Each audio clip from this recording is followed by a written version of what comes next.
to the cloud. Hi, Blair. Hi, Garrian.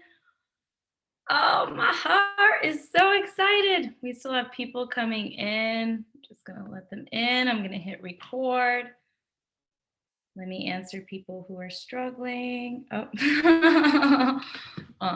thank you, Crystal. Well, hello, you incredible couple. I'm so beyond grateful to know you. I'm really grateful you're here, but I'm so grateful to know you.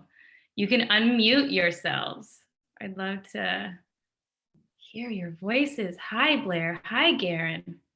Oh, How are you? How are you feeling? feeling good. We're rested and recovered from the baby shower. Best baby shower ever. We got to diaper adults. Men.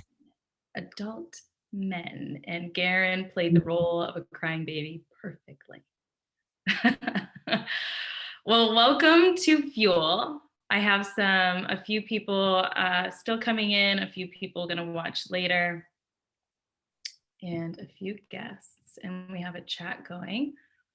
Hi, Gabrielle. Thank you. So everyone has heard about you from my little hellos.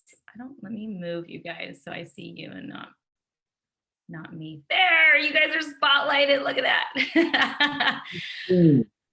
that. So they know a little bit about your story and how much I love you guys. And first, obviously, how you guys went from rags to riches, how you guys built your wealth. But what I think is so incredibly special about you guys is the love you have for each other and how you built it together.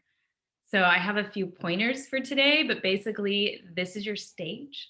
I'd love to know individually for you guys to share with the class some of how your backstory, maybe even I love how you guys met, but how you went from bartender, banker, and Garrian, I think you were homeless at one point or pretty close to it. And now you guys are utterly living at large and full of the most loving, conscious community. So welcome to Fuel and thank you for being here. And please take over the stage and tell us about you and some of your backstory. Go ahead. Okay, I'll go first. Backstory from relationship or backstory from before we met?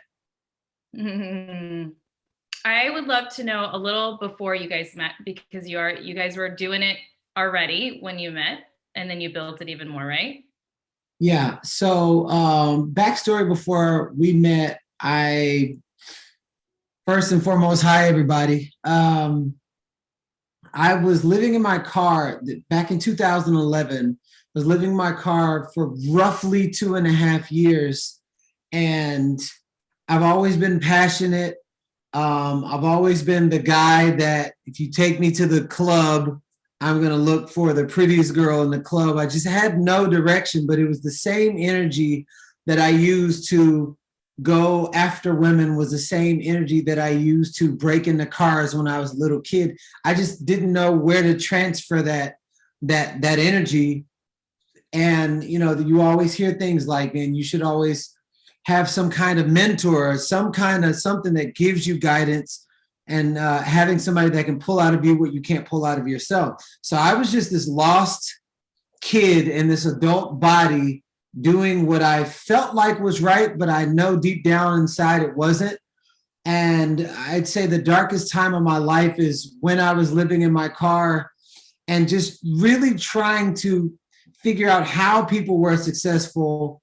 Never in a million years did I think I would ever be married, that I would be in a committed relationship. I'm the typical player and just doing what I want, when I want, how I wanted. And I had a idea of a woman which was exotic with a nice body, literally. So I'd get a woman that was kind of exotic with a nice body, but shitty attitude, but I also didn't have my stuff together. And it never worked out because I I wasn't specific on my goals, especially in that area, because I never wanted a real relationship to begin with. So fast forward, I would say 2013, that's when I started personal growth, personal development, reading books, surrounding myself around positive people who are up to big things in the world, in the health and wellness community. And like anything else, if you keep doing something over and over and over and over and over again, it's eventually going to evolve into something.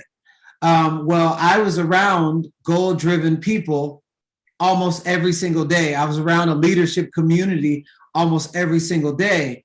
And so by way of proximity, I started reading books every day, doing personal development every day, and started understanding this idea of entrepreneurship and this idea of building a culture and teamwork and things like that. And so for me, I started doing what everyone around me was doing, and I stopped hanging around with negative people. And so that turned into me shifting my perspective of how I saw myself in a mirror. I felt different. I lost 35 pounds, put on 19 pounds of muscle, took my body fat from 16.4% down to 6%. And I just felt amazing. And this was at age 32. So that amazing felt so good that it distracted me from how broke I was in my pocket. And then I was like, I want to share this opportunity with people. So I just kept sharing, look, you can change your life. You can change your life. How? I lost weight. I did this. So to make a long story short, I built a community one brick at a time. You build a house one brick at a time. And so there was thousands of people when I looked up years later that were impacted simply because I turned to myself and I started loving on myself and inspiring myself and doing the things that I love to do, that I feel like I had so much joy and love to give that it spilled over from my own container into other people. Well, the next step for me that leads me into relationships is that I had all these other areas in my life that were great in my perspective. I was a homeowner. I'd already made my first millions of dollars. I was already inspiring 100,000 people all over the world, but I was by myself, but I didn't feel alone. Got the relationship back with my daughter. And I was like, man, I want whole life success. But the area of relationships was never even a thought because I had issues with committing. Finally, I decided that I was going to be in a relationship. That if I was ever going to be in a relationship, I want to have it the same way that I have it in other areas of my life. So I wrote down 62 attributes. Someone who has a relationship with God, makes her own money, masculine and can easily slip into her feminine, loves animals, loves to travel. I mean, I was so extremely picky because this was my idea, which I didn't even think this person existed. And then that was the first list. Second list was how I wanted to feel in the relationship, which a lot of people miss. The third part of the list is were the top 5 places that I've never been to before that I would actually meet this person. So I'd never believed in online dating. So I signed up for Bumble. I put in personal development seminar, of course, somebody who loves to grow and loves books and loves personal growth. And I circled and started, and I lost the list. 3 years later, I grew into the person that was the majority of those things that were on the list because I wasn't half those things. And 3 years later is when I connected with my now wife at a personal development seminar, and she had all 62 attributes. That's my where we I love this, and you did it so quickly. If you guys haven't heard this podcast that he did, I've listened to it thoroughly. I actually did the practice myself, so it's in my phone. I made that list. I have those places. It hasn't happened yet, but it's in the works. So when it does happen, I'll give you credit. But this is really important that one of the first things he said is he built his community. So he shifted from being in a community of people who had a negative mindset and really striving to not only find the community with a positive mindset, but also to embody the positive mindset, which is the same thing he said about calling in his partner. So he had to embody the traits that he was looking for. So we can't ask of anybody else what we're not willing to give ourselves. You're a direct match for whoever you're attracting in your life. So if there's dissonance, we look on ourselves. I love this story. So you already did have a lot of success, but now you guys are building it even more together. So it was already there. Yeah. I'm learning new things. And Blair, my love, when I met Blair, I just want to say, like, I've been in so many private planes, mansions, dined with royalty, swam with elephants. Like, I've been really fortunate to meet a lot of really incredible people and do a lot of incredible things, like working with orphans all around the world. Wow. And when I met Blair, you would not be able to tell how extraordinarily successful they are at all, because they are, and Garrian, so humble, so loving. Blair especially stood out because she was like, oh, welcome into my bedroom, into my closet. Let me put a bathing suit on you. Let me like give you this utter home and just show you as if this house is yours. And both of them are drum beating, loving, just bubbly, humble, loving people. So Blair, please now take the stage and tell us about you and how you called Garrian in and where you used to be, and a little about where you were when you met him. Yeah, so I'm from Minnesota. So I'm blonde hair, blue eyes, and grew up on a farm. So that's his exotic wife that he did not call in. And my parents, super blue collar. My mom was a nurse. My dad was a bricklayer. So everyone I was around just was that we all just follow suit. We lived in the town that both my parents graduated from. We lived in the town where I graduated from. And I just remember thinking, I was like, I just am not supposed to be here. And we had never gone anywhere. We were just like really close to middle class, and we didn't travel a lot, but I just remember thinking all of the time, like, I don't fit in. This is not where I'm supposed to be. And I remember that from an early age. I actually moved out when I was 16. I actually emancipated myself. My parents were battling with drugs and alcohol and just was not a good fit. So if you don't know what emancipating is I legally divorced my parents at 16. So the state of Minnesota saw me as an adult at 16 years old instead of 18. That's really where it started. I was like, if it's to be, it's up to me. And I went to college to play volleyball. I played volleyball over in Europe for a little bit, and I came back to the United States, and I was just super lost. I was super, the one thing that I knew how to do was party and do drugs. And that's what I did, because that was the environment that I grew up in, was just toxic substances and toxic relationships. And I was a product of that. And I thought I had gotten away from it when I had moved out at 16. But really what happened was I just became that because that's all I really knew. I found an opportunity. So the business that I'm now in, they basically said, if the harder that you work, the higher you can go. So I started a business at 24 and I put all my chips in. So I lived on the floor of my business for a year, and I thought it was the most brilliant business plan because I didn't have to pay rent at an apartment and rent for my business. So I just lived in my office and showered at the 24-hour gym right down the road and did my laundry at the laundromat right next to my business. And that's all I did. And I really think at 24, it was like a turning point. I was like, I can be the statistic of where I came from, or I can innately become what I know I was in my heart that I thought I was destined to be. I believe we're all destined for greatness, and it's the courageous and the brave that are really actually willing to go forth with that. So life was great at 28. I did it. I was extremely successful in my business, was making a lot of money, no debt. And I was extremely confused. I was like, I have all the things externally, and I was really confused because I was really unhappy internally. And I had never done like the spiritual work. I had never done the mass amounts of personal development. And finally, I just started praying. And I just remember thinking, just show me a sign, whether it be on a bus, whether it's in a movie, whether it's in a book, just show me a sign of what am I supposed to be doing? Because I thought I was doing it. And I had an opportunity to go to a personal development seminar. And I went to the seminar, and that's when I met Garrian, not knowing that he would be my husband. I had no idea that he would be my partner.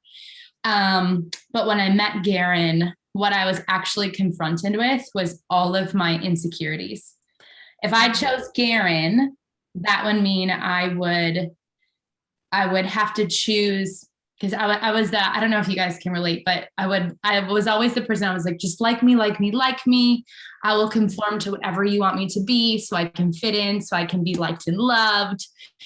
I'm not into confrontation. And choosing Garrian was like, you're going to be, we're both very successful, but he's very outward, he's very public. I was not quite that way. So knowing that I'm going to be in this space with someone, I'm going to have to choose. Do I choose my inner desire to become this, what I know I'm destined to be when I'm matched with my partner, because he's here to amplify and support me and elevate me? Or do I choose, the safe route, which is, hiding or being liked and choosing what I think other people want against what I really want? The other thing that came up when I met Garrian was, now I really get an opportunity to go, do you want to elevate? Because I had come so far in my life all by myself. So it was a really interesting concept of partnership. To me, actually felt really unsafe, because I had created everything. I created my own wealth. I created my own business. I created my whole life. I was the only person I could ever depend on. And so what he wanted to do when he wanted me to be wanted to be together and publicly be together, was it brought up so many fears of, am I willing to choose something bigger than myself? Because it was so much of the unknown. Because my whole philosophy was, I said, if Garrian leaves me, I'm going to be just fine. I'll be okay. And one day I finally decided, I was like, I don't want to operate from that system anymore. So I want to operate in that I'm choosing something bigger than myself, again, to support me in elevating. Because there's a verse in the Bible, it's like, one can take 1,000 to flight, two can take 10,000 to flight. And so I was like, I'm going to put faith and belief into somebody else when everybody else had done me wrong for so long. And so choosing Garrian was, again, like, it was really facing so many things I was unwilling to do before. And so that's why I was like, wow, if I'm willing to put all of my chips in for you, like, you must, this to me must be what true love is. Not necessarily the butterflies and rainbows and the exotic sex that we were having and all of these, which was great. It was really asking me to do something a lot bigger than that, and not at a surface level, but really as a very personal level. And that was the risk that I believe I was willing to take and brought us here. So you're like, I always wonder, because they talk about the Buddhist theory where when you meet your partner, you're not supposed to feel anything but like home. But that doesn't mean it's not uncomfortable, right? Because you're facing those inner triggers of ourselves. That's why you come into partnership. Yeah. So you still felt all of like, oh, okay, here's my spots, and this person is reflecting to me the growth that I need, and I'm willing to do it. Before we had been like officially committed to one another, Garrian had saw all the ugly parts of me and all the beautiful parts of me. So, I mean, he saw all ends of the spectrum. Like, he saw the shadow side, I guess you could call it. He saw, I had shared with him really vulnerable things about myself, and the energy and magnetic attraction that we had towards each other. So he had saw both ends of it, and he told me once, he's like, I love you more because I know these things about you, and this is what you came through. And I was like, wow, that's like really the most beautiful thing, that someone can see me and still go, this is what makes you beautiful, is all of the imperfect parts of you. And I love how you're talking about the hustle. So you don't have a partner, he doesn't have a partner, and you guys, like when we talk about in my class, I'm always teaching the girls about energetics and the power of attraction and manifesting our life. What's really, really important is the massive action that you have to take each and every single day, despite what you feel like. And another part that you guys mentioned, which I think is probably the most important part, is our alignment with source energy. Being willing to co-produce our life with the divine takes it to a whole different level. So you talk about it before, you're talking about it now. You have prayer. I'm not religious at all, but I'm very spiritual. And so you're willing to listen to your higher self. And you guys are willing to sacrifice and hustle and take massive action every single day, which led Garrian, what he said, millions before he met you, around there. And then, what I know your success is, I'm seeing some of it, and I can see what you guys have created together. So I think it's, what I'd love to know is, like, as you guys, you're meeting each other, you've built this wealth either before, during, and now when you guys are faced with challenges, you're faced with days where you don't want to do it, you're faced with the hurdles or the scare, like, what keeps you going? What kept you motivated? What do you do when you don't feel like doing it? And then the other part is, like, money doesn't motivate probably a lot of people on this call, because you're talking to a lot of conscious, amazing people. I don't know if we can see everybody on this call. I wish I could change the gallery view here. Let's see, gallery. Oh, we got some faces, not all. Okay. Some really incredible people are on this call, and money doesn't motivate them necessarily, but it's like, what's behind the money? Like, you guys obviously found something behind the money that motivated you. So I know I just gave you a lot of loaded things, but what keeps you motivated? What do you do when you're faced in the trials and the fear? And then what do you see past the money? So I'll take this one. He's not motivated by money at all. That's not his jam either. You can't get me with that, but the things that it can actually, the options that it can get me is what motivates me, like retiring my mom 5 years into changing my life so she doesn't have to work for somebody who pays her less than her value. So that's the kind of stuff that motivates me. So what do I need to do to get there? So I'd say in this relationship, on times that it gets hard, and it gets hard all the time. By the way, for anybody out there, if you ever see anybody that makes something look graceful and easy, it's because they've actually worked 10 times harder than most people. So it is my deep level of commitment. Anytime you get distracted and you get caught in this and you get caught in that, and you're like, I want this kind of man or this kind of woman, but then you end up settling for this person, is because there's a lack of commitment inside of yourself to be able to stick to the plan. My level of commitment is so deep that I'm guided by my commitment and not by the altered feelings that are sent to test me to see if what I want is what I really want. So what I tell people all the time is, according to the level of your commitment, it unlocks the equal of its resistance. Ooh.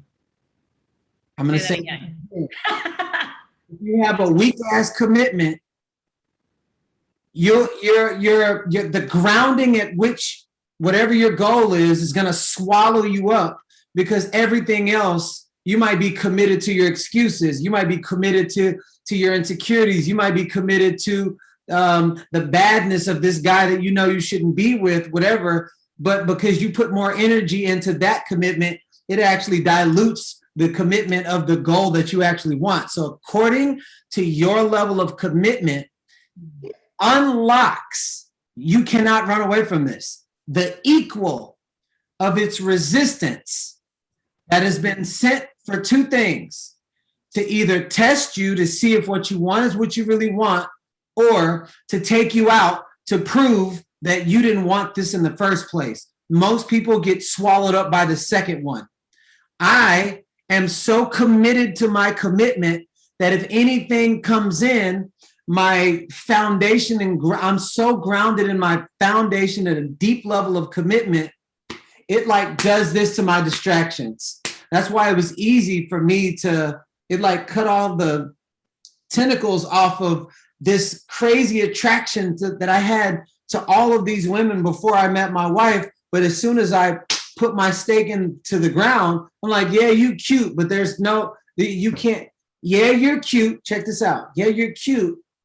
But my commitment runs so deep that you can't hold a candle to my level of commitment. So it changes the way that I see things and the way that I feel, because it's like a knight that drives a sword into the ground. I'm not going anywhere regardless. So anything that tries to come in, whatever, all you're going to do is support me in sharpening my tools, because I'm a blast past all of that because of my level of commitment. Intention. You set your intention. You got really clear about what your intention is, which is really, really important. I decided 6 months ago to be celibate. Like, I haven't kissed anybody. I haven't been physical with anybody. My intention became to fall in love with myself, to really find who I am and come home to me. And I got really clear. And part of my practice was listening. I listened to your podcast and I wrote that down. I already had a list, but I know what my intention is. So that's really what you're saying. You know your commitment, and then you make sure your commitment is to that level when you do get tested. Some people call that like the frequency change, like when you're changing the channel, right? You're going to jump from this frequency to this frequency, and there's going to be resistance in the energy field when you do it. And so when you recognize it and you see it, like, oh, okay, this is that part where I'm, quantum leaping, or I'm changing my new life, my new frequency. That's the resistance. And it can be intense and it can be scary, and it's not a sign, right? It's not a sign that you're not doing it right. It's a test. Yeah. And you can tell by your intuition. And one thing I want to add is we've been tested like this since elementary. So if at the end of the year, you take a final exam to test to see if you comprehended the level or the grade that you were at. You fail the test, you stay in the same grade. You pass the test, you go to the next level. And then you have pop quizzes throughout the year, the ones that come out of nowhere. If you look at your life, you look at your dating life, you look at your money life, the exact same way. Then you have bullies that pick on you because they think that they can get over on you. If you look at your life in the exact same way, you set a commitment, guess what? That unlocks your school. So wherever you're stuck at is your school, and you will have final exams, you will have midterms, you will have pop quizzes, you will have bullies. And so if you say, I really want this, I want this kind of man, I want this kind of relationship, and then you give in to this sucker because it's an easy sentence, you fail the pop quiz, 100%. And the more tests you fail, it closes the gap. It closes the gap of your commitment, which makes it 10 times harder for you to get there. That's why you don't get to the Olympics without practice. Ooh, I call this swampy feminine. So my girls know about, you create your exacting standard. And it's like a box or a barrel. And you get really clear about what you want. And you make sure it comes from love, not ego. It's very important. Like, you were committed to love. You were committed to that value system. And whenever we go out of that value system and we compromise our exacting standard, or we make an excuse, or we go with our victim, or our child archetype, you're being a swampy feminine, which gives the universe mixed signals. And now your manifestation will show that. And it's like the train that comes and you miss the train. It's like, okay, you'll get another chance, but it's going to take a while. So you guys are missing the train. I love this. So you're on it. You're clear. You know what your intention is, and you're committed, and you recognize that when the trials come up, it's just a test.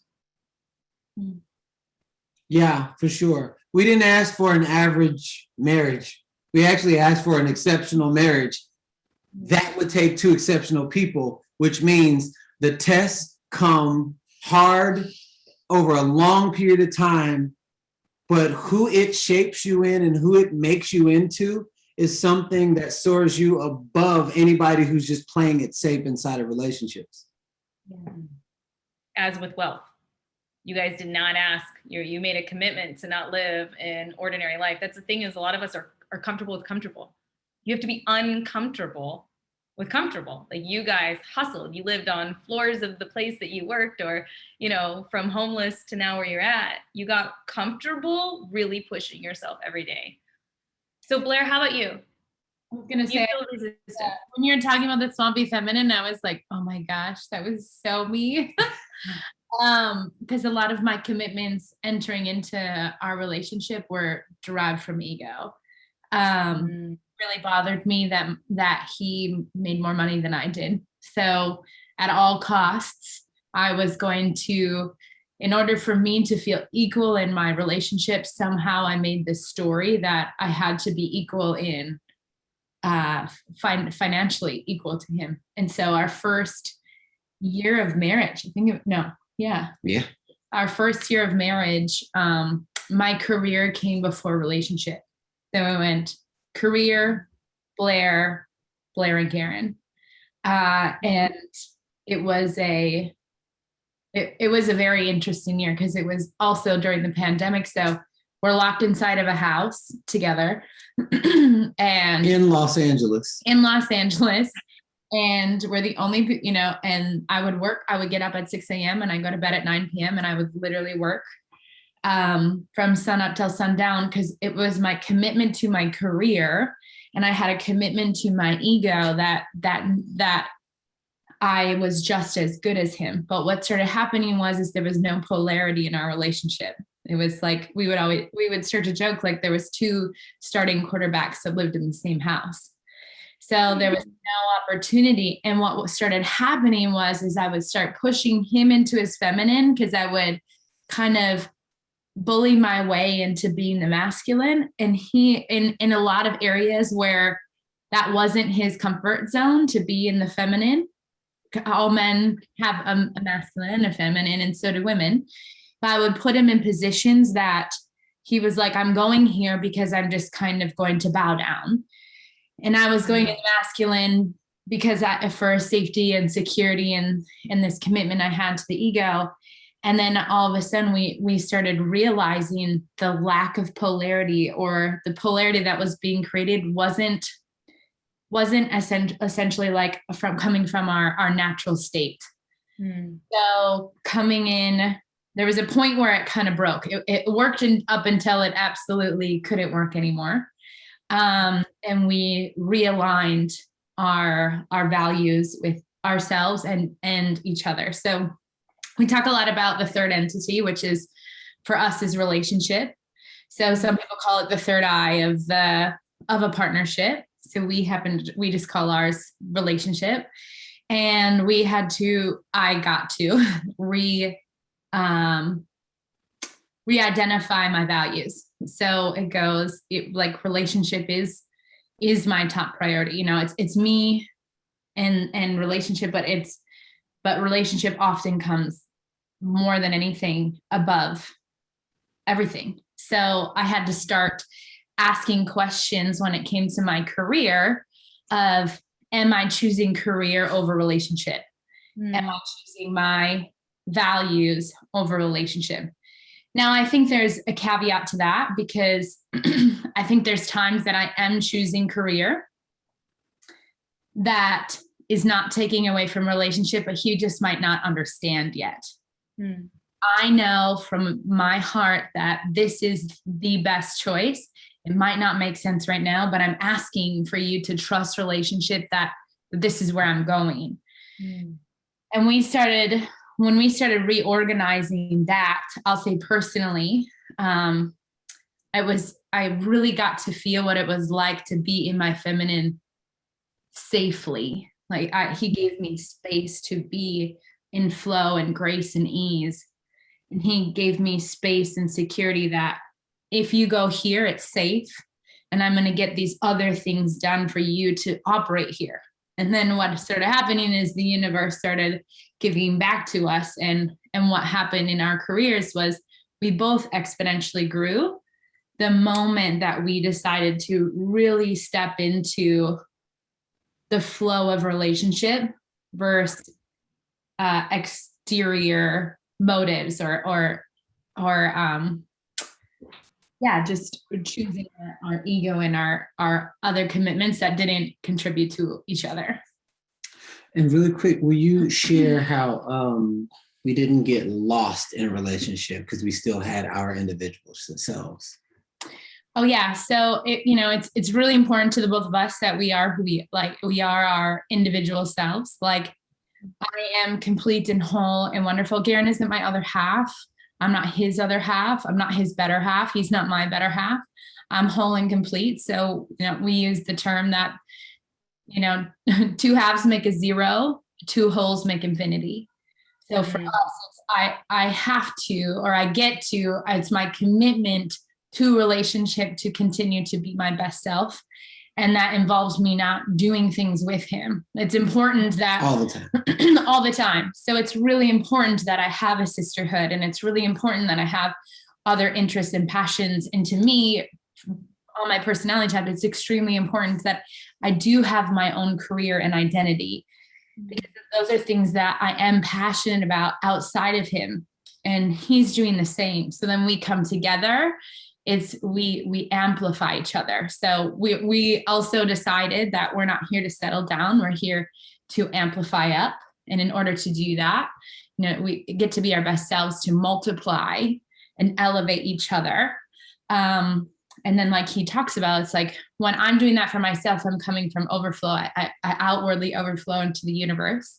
He's outward overflowing. If you have two people that are outward overflowing, again, it's mass abundance where we go. And that's the energy that you can feel when we're in it, and you can feel when we're not in it. And so it's always our commitment is, how do we get back in it as quickly as we can? In the past, it took us 3 days to get back into the energy. And lately now it's been like 3 minutes. No, yesterday it was like 3 minutes. Yeah, yesterday was 3 minutes. Yeah. The race of how we can get back to it, where before it's like, you're the enemy, I'm going to kill you, you're against me. And now it's, how do we love the experience of togetherness so much that it is now a safe space. So Tony Robbins and his partner Sage, I think they give themselves like 90 seconds. It's like some crazy thing now. Like, they have 90 seconds to feel what they're feeling, and then they got to like channel it up, like move on. Like, and I love that there's a goal there. Like, how much quickly can, like, my third mom's blind, motivational speaker, and she always says, like, find the funny faster. So like, where in this moment, where's the funny here? Because it's usually pretty funny, right? Like, you're probably arguing over something that it's really just about being understood. It's really important that you mention, first, you guys knew that you were each other's exacting standards. So when we get into a partnership, when we start sacrificing or letting go, or, making these compromises, I don't even know if I like the word compromises, because your guys' value system, what you really want, is never compromised when you're with each other and you have a like-minded value and intention. But just making sure that that person is the exacting standard, and then having that collective intention, both on each other and on your career and your mission and your purpose in this life. And the divine does work within both of you too, right? Like, you guys have a connection and commitment to that, to your higher self, and that connection, right? Yeah. Okay. I think that's just like another important part, is that you guys are connected, and you are listening to your intuition, and you are listening to what your soul calling, speaking of your child's name, is in this world. Like, you guys didn't name your baby, soon to be baby, soul, without being utterly connected to something bigger than yourself and your own ideas and dreams. Like, you guys have a commitment to elevating the consciousness, the entire, the world as a whole as well. So having that commitment to service. Yeah. It's a magical part of it. I don't know if you guys ever talk about astrology on here, but really quickly, I'm like an advocate for North Node and South Nodes. And so North Node is like what we're here to learn in this lifetime, and our South Node is all the things that we came into this lifetime with. So and this is my most fascinating thing, is we are we're exact mirrors to each other. So my north node is in Pisces and his south node is in Pisces. My south node is in Virgo and his north node is in Virgo. So all the things I'm super talented and come so easy to me are all the things. Tell them some of the things. Some of the things are like, I love order. I love structure. I love things being logical and grounded. I love safety and security comes from my environment. I have a schedule. I have a planner. I'm very timely. I can see lots of things and bring them in conceptually and speak them to people. So these esoteric, huge concepts, I can take them in, wire them in my brain, and then put them linearly out for people to understand. Oh my God, all of those things want to make him bark. My husband is, we just put it on the universe. Like, we can just lay back. It's totally fine. He lives on the clouds. Still working though. Doesn't know where his feet are. He's extremely like, time is just it's something that man-made, because when we put time on things, it's restrictive and I don't have my freedom. Meditation could last for hours and days. We can walk through the whole day. And I was like, how do you get anything done? I'm constantly like, how do you make money? How are you even successful? Because this is how you live. It's like, right, this is how abundance is created. So you have two, his core value is freedom. My core value is order. Oh my gosh. But what we realize is what we both ultimately want is harmony. So when he views time as restriction and I view time as order, then now we have to cross into each other's worlds and go, I'm so compassionate and understanding that really that I get to give him grace and ease with his freedom. And he goes, order makes her feel safe and is understanding. So what I can't do is say, this pisses me off and gets me upset. And what he can't say is, you're being anal. My core value. But what we really do is we can elevate and say, what we're actually both trying to achieve is harmony. And when we both look at it from that space, we can go, okay, I could use some of that perspective. And he could go, I could implement some of your tactics. So it's really, I'm trying to ascend into his gifts and he's attempting to ascend into my gifts, because that's really our mission on this planet, or what we've been given in these lifetimes. And we married each other. So it's hysterical and it's perfect. It's literally the inverse of one another. Literally I can speak big vision all day long and manifest the shit, but I won't know how it's going to happen. It just happens like that. I tell her that, it's like, well, what time is it? How are we going to get there? What are we going to do? And I'm already dizzy from those three questions. It's the same thing, but in an orderly way. And I'm like, I can't follow that. So now we're just learning. It's like speaking another language. We're being graceful with each other's language. And just in the energy of grace, it allows us to be able to see and hear each other. Ultimate. And bring the missing pieces. Yeah. So you can amplify. Ultimate removing self and honoring in someone else's perspective. And again, coming from someone who's only ever relied on herself, that is like torture. However, I choose relationship more than bigger than myself. This is you, because I always have myself. I understand that. If I want to elevate, the choice for me is to go relationship without leaving myself behind. So important. That's such an important part to it. Such an important part. You guys have so you're still having fears. You guys still have fears. So what do you do when a fear comes in your way? Or, do you guys still have scarcity that comes up?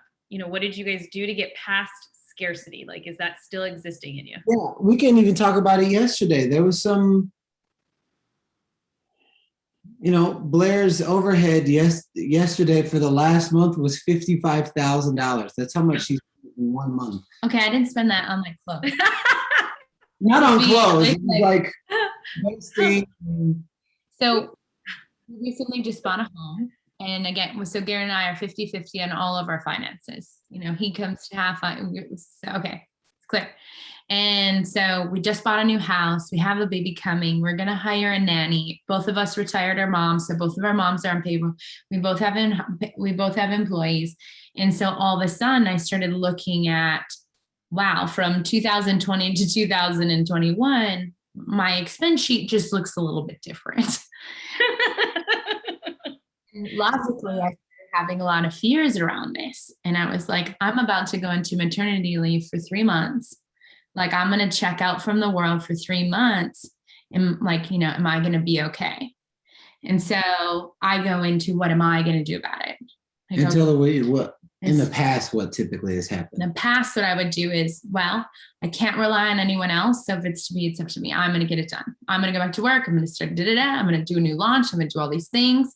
And I'm going to generate this income all by myself. It's going to take me energetically, physically, spiritually. It's going to take so much out of me because it makes me feel safe when I have these things. And it comes with an energy that's not great. That does not agree with my soul. Doesn't work in relationship. I said, okay. So what is another possibility? I had to ask myself this question. So what else is possible? So I go, let me express to my husband my fears. Share with him. And do you want to take it from here? Yeah. So she shared with me just her fears around the conversation. And I'm noticing something while she's talking. I'm like, wow, she's using a different tone. I don't feel like it's directed at me. She's speaking with me and just simply sharing her fears. And she just brought up some things. Her tone was it didn't have frantic energy about it, though I can tell that she was in a different state. She worked on her tone, and the delivery in which she spoke to me was, I need support with my heart and my thoughts and what's going on right now. And the whole time I was like, yo, whatever she's doing, I'm receiving it all. And I can hear her, and I couldn't hear the fear. I could hear her authentic self saying, I'm starting to not feel safe and I need support. So childhood Blair was only heard when I was yelling, when I would throw a fight or create a fight. Whoever could scream the loudest, whoever would get the most mad, that's how I got attention around something that was important to me. So I never understood that you can still be seen and heard without doing that. Garrian goes, as soon as someone yells at me, I black out, I walk out of the room, I can't hear anything. So my learning was the elevate of how do I communicate with my husband so I can be heard, versus coming from childhood wounding of what I would always do in the past. And so what happened was we came to an understanding, and I looked her in the eyes and I was just like, everything is going to be okay. And then it was like this constant reassurance. It's like, how do you feel? She's like, I feel calmer and everything. That, I think, was the first time in our marriage that this kind of issue had come up, or opportunity had come up. And we both walked away feeling better. And I feel like the universe rewarded us, because I don't know if you know about sports cards. I went and opened up a box. It was a $950 box of sports cards. And I pulled this one of one Khabib Nurmagomedov. There's only one of them in the world. And this card is roughly worth $100,000. So I think that the universe says, now let me show you what I can do when y'all are aligned. And pass the test. So he was talking about testing time. And so we could have both left that conversation in scarcity.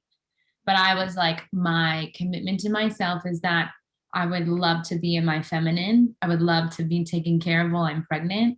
I would love to be in grace and ease while I'm pregnant. And I would love for my husband be in his masculine and to be the, you know, the one taking care of the house and taking care of the finances while I'm in this season.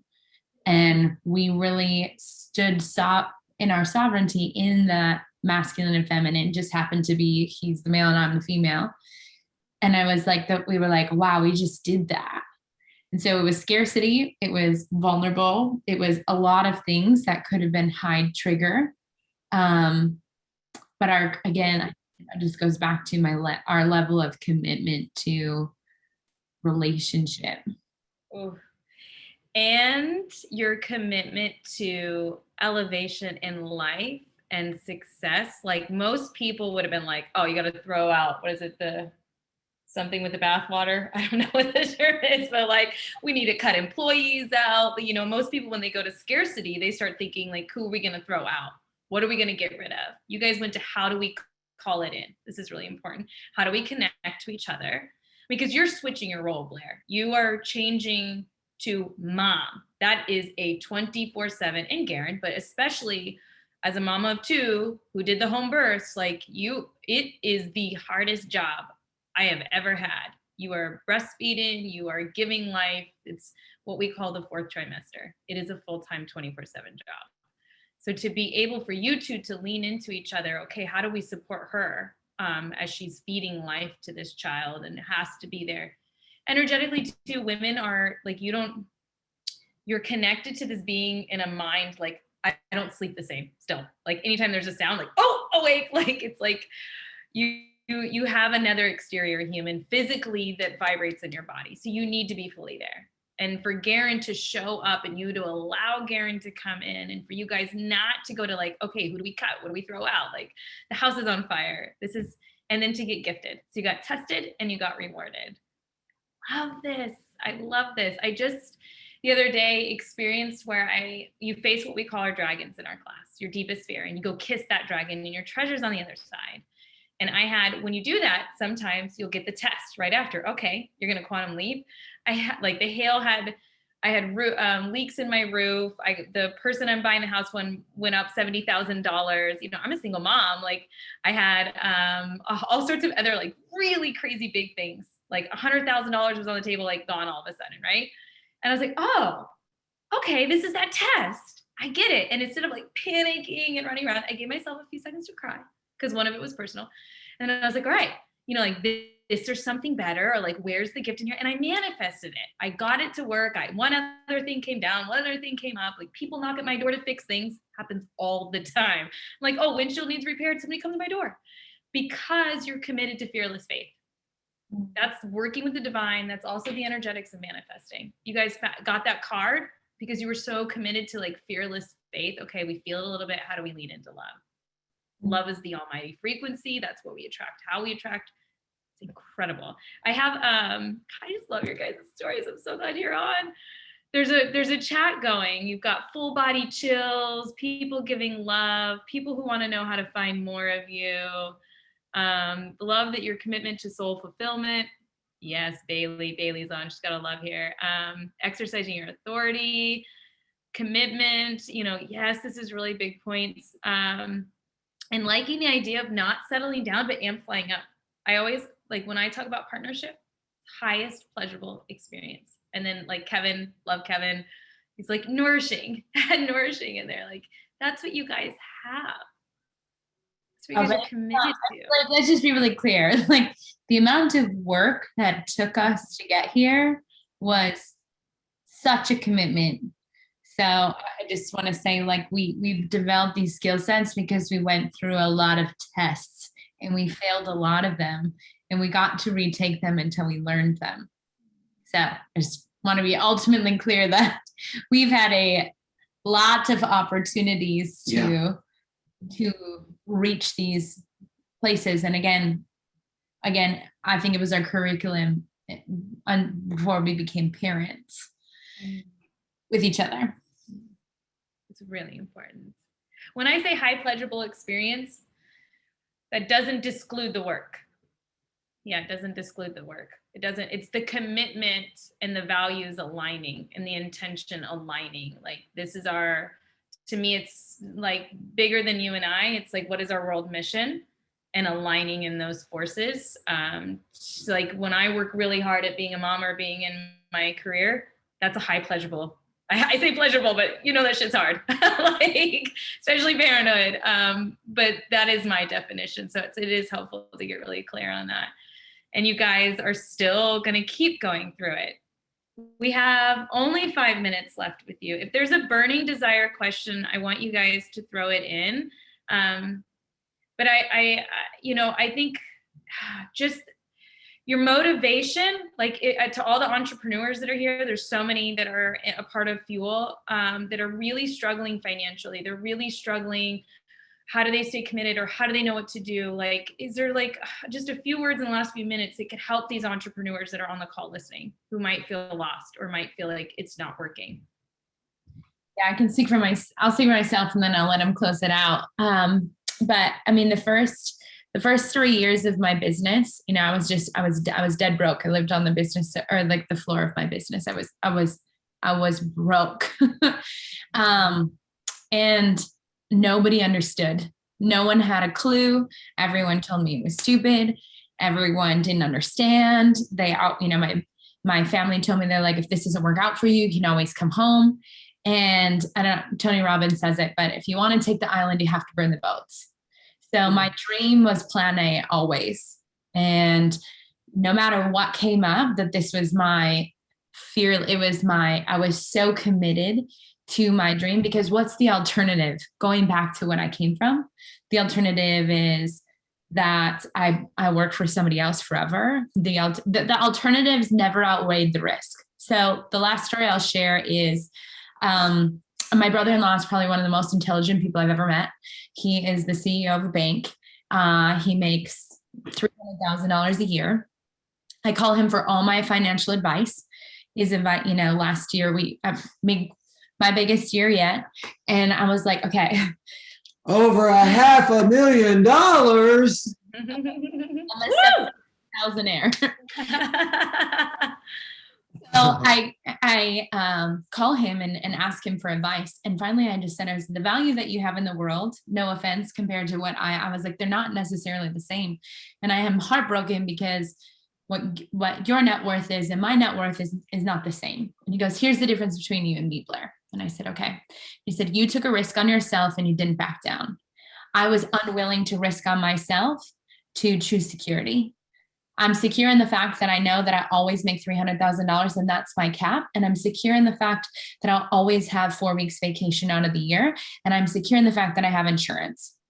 That to me, I was like, to me, that's entrapment. To him, I'm okay with that. And I heard that and I go, I understand now. I can't disrespect it because it makes sense to him. That's his core value. And to me, I was like, I now understand that taking a risk is a high risk and there's always the high reward. So my biggest advice is it's not the same as everybody else because we're the minority, and that if you want to take the island, you have to burn the boats, and that it's okay if you're alone for a while, because when you do make it, then everyone will understand why you did what you did. Ooh, burn the boats. That one's a big one too. I would marry you and give you a baby. Good thing that already happened. So for me, I would say first define what your version of success is. Yeah. Because my version of success was the guy with all the girls, the cars, the house, and everything, until one of my best friends growing up had all of that, put a bullet into his brain because he had everything but himself. So I knew, and this was when I was in the music industry, I was like, there's got to be something else to success. So living life with grace and ease and having peace of mind, like before I go to bed and there's no voices screaming at me, and I look in the mirror when nobody's around and the truth shows up and I'm really authentically and genuinely proud of what I see. That to me, with that level of peace of mind, is my version of success. It just so happened that in order for me to reach that, I had to work through a lot of things and and fail a lot of times and fail with a lot of people so that I can see and work with different personalities. So when I reached that, it was the person that had the money and the cars and the woman and the house and all these things, but that wasn't my driving force. My driving level of success was that. And because this is, if there's a lot of spiritual community people on here, one thing I know about the spiritual community, a lot of my friends that are in the spiritual community do not have a lot of money, and they're trying to figure out, like, where is it coming from? I'm like, yo, you got to be able to translate to the people. Right now, your communication is way up here, and all the people you're trying to reach are way down here. Learn how to translate what you've learned into normalized language so that the people that you're trying to reach can receive it, and so that whatever it is that you're trying to communicate come from the spirit. Don't be led by your language, be led by the spirit, and then also be led by your values around success, and work just as hard in this area as you did when you desperately wanted to get that A, or when you desperately wanted to win that first place, or you desperately wanted that audition, so you lost the weight and you did this thing, whatever it was where you felt like, I busted my ass and did everything I could to get this result. Energy cannot be created nor destroyed. It can only be transferred. Transfer that same energy into that and allow your communication and your values and your commitment to lead the way. Woo! And burn those boats. I love you guys. I love this commitment. I just see, like, when you put your hand up, like, I can't let this go in my mind now with commitment. It's like the football, like, I don't know, you had your hand up and you're like, commitment. You just have to be like ready to like go through it, like get it, catch your dream and just run with it. And you can't stop midway in the field when shit gets uncomfortable. You got to go all the way through to the. There was this one thing that I wanted to say that I totally forgot. If you're an athlete and you come to me and you've never run a marathon before, you've only run 1 mile, you say, coach, train me for 26.2 miles. I'm not going to train you from here to the kitchen based on how you want to finish the race. That's the level of training that I'm going to give you. Commitments work the same way. So if you got a big commitment, you'll be trained by life so that you can grow through your commitments, and then you'll earn whatever it is that you want to earn. Ooh, so good, so good. Okay. I want everybody to be able to find you. I think, I know, you correct me if I'm wrong, but can anybody join your guys' mission? Are you guys like, do people hop on and get careers with you guys? Like, how can they help support you or be a part of it? For anybody out there now, I have a book called Change Your Mindset, Change Your Life. That's on Amazon in Spanish and English right now. I'm actually launching a relationships masterclass tomorrow, but this one's free. A free relationships masterclass tomorrow, which is going to be freaking sick. So if you go on my Instagram right now, you can swipe up and then register for it. And you can follow us both, Blair Rachel Jones, Blair.Rachel.Jones on Instagram, and me, Garrian.Jones. And look forward. I don't know when, because we're up to something really big and it's going to be really cool, but be looking forward to the Blair and project coming. So Spirit already, when I come up to people or meet people, I see flashes of things, and it's shown me a few times, you guys, and maybe I'm wrong, but like changing the way in which we see relationships, or being a big vessel and helping to create successful, harmonious relationships.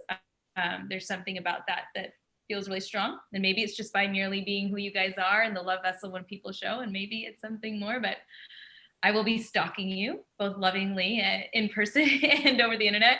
And I'll share with everyone your guys' Instagram, the masterclass, if anything, your book. Maybe you guys can text me afterwards the link for the book so I can put that to everyone who's on the call today. And if any other questions come in, guys, for them later, you can message me or find them on Instagram. I love you guys so much. I'm so grateful for you. So grateful for everyone who came on, and I'll send you the video later. Well, I'm gonna unmute you all. Or you guys can go ahead and unmute and just let's send baby soul who's coming in this world and I love you. We'll blast. I'm gonna rub my hands together. I'm gonna go blast you guys in this perfect birth and just lots of love. And we love you, soul. Yay! We love you so. Thank you guys so much. Yay! Bye. So much love. Bye. Thank you. Thank you.